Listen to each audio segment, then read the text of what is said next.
Hello friends, welcome to my YouTube channel.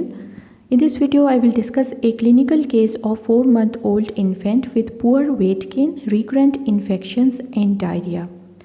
8 multiple choice questions have been given and you have to select the one best answer.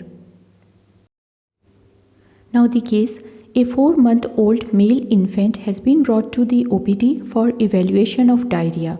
Mother says that he has diarrhea since birth and has seen at least 4 doctors over the course of 4 months.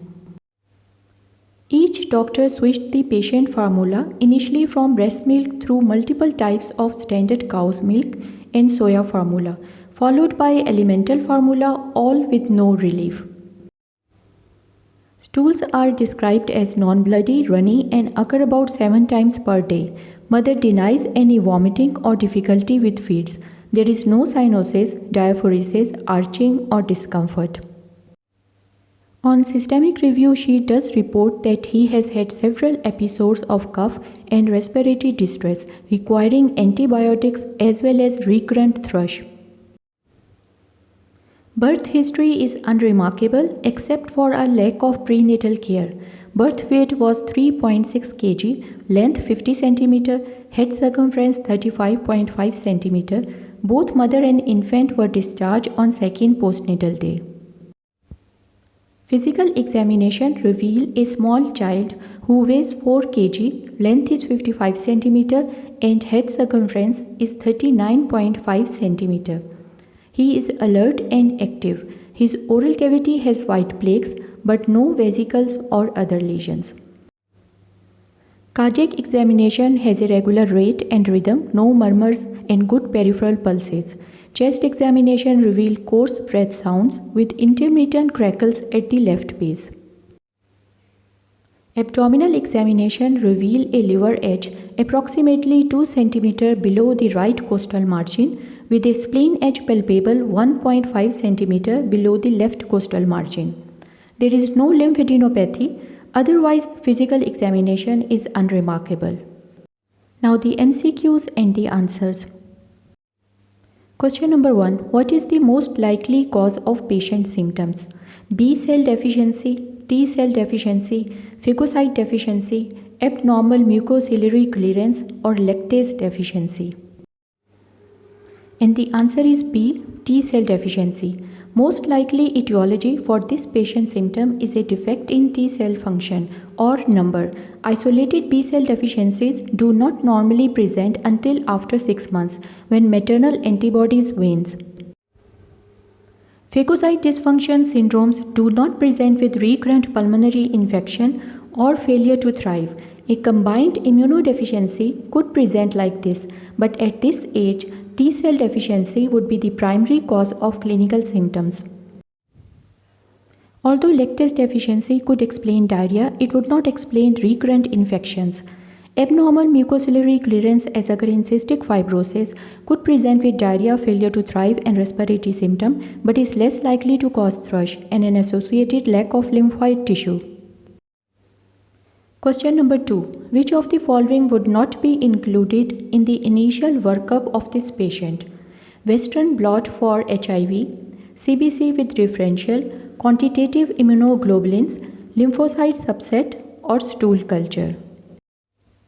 And the answer is A, Western blot for HIV. Initial evaluation for this patient should be directed at uncovering an underlying immune deficiency. Although HIV should be considered, Western blot should not be used as a screening test. A DNA PCR would be appropriate initial laboratory evaluation in this age group. Infant or maternal HIV ELISA testing may also provide useful information, but neither would be diagnostic in infant.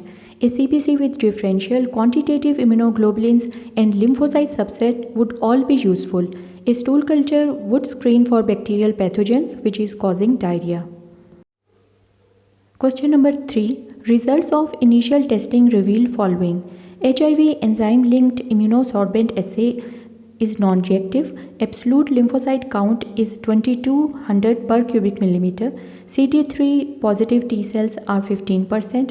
Immunoglobulins are normal and HIV DNA PCR is non-reactive. Now, which of the following is most likely diagnosis with this information? DiGeorge syndrome, Wiskott-Eldridge syndrome, congenital HIV, severe combined immunodeficiency, or chronic mucocutaneous candidiasis? And the answer is D, severe combined immunodeficiency. It best explains the symptoms and laboratory findings of this scenario.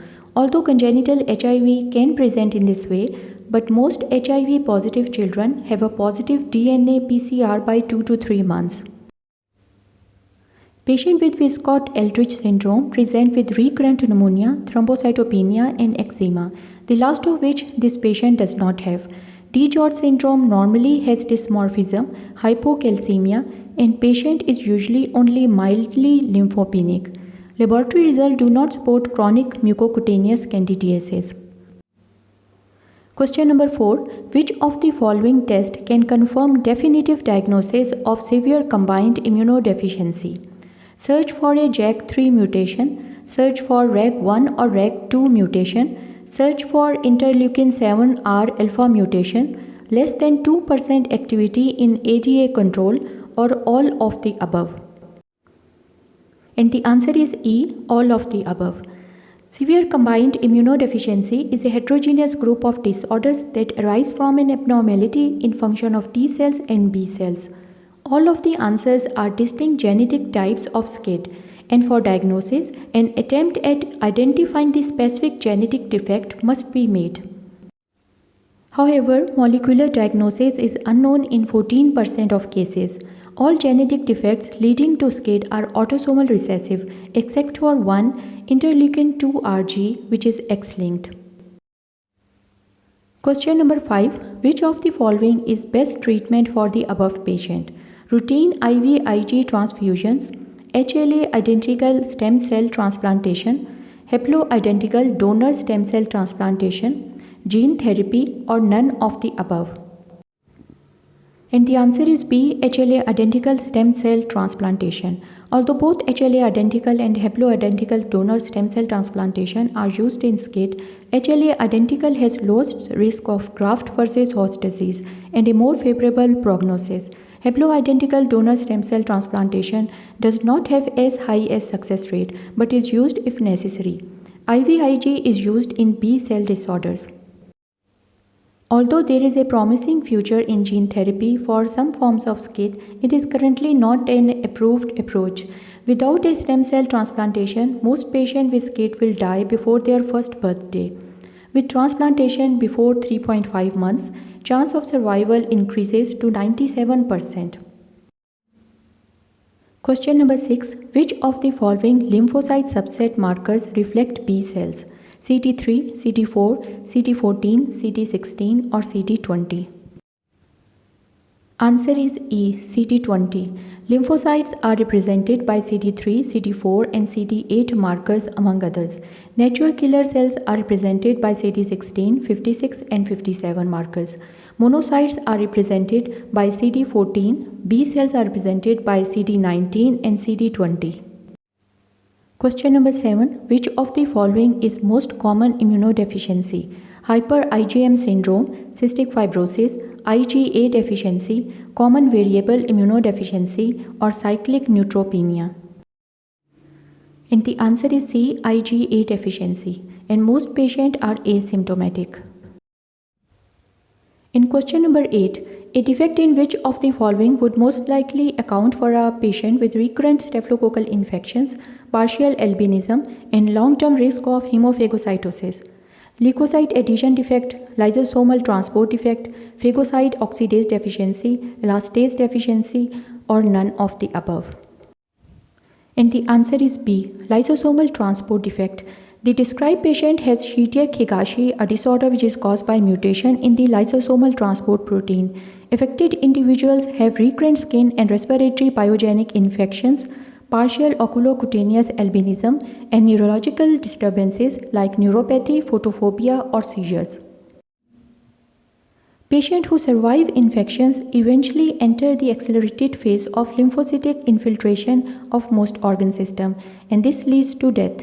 Laboratory findings include mild decrease in neutrophil counts with giant cytoplasmic granules. Thanks for watching. Please subscribe to my YouTube channel.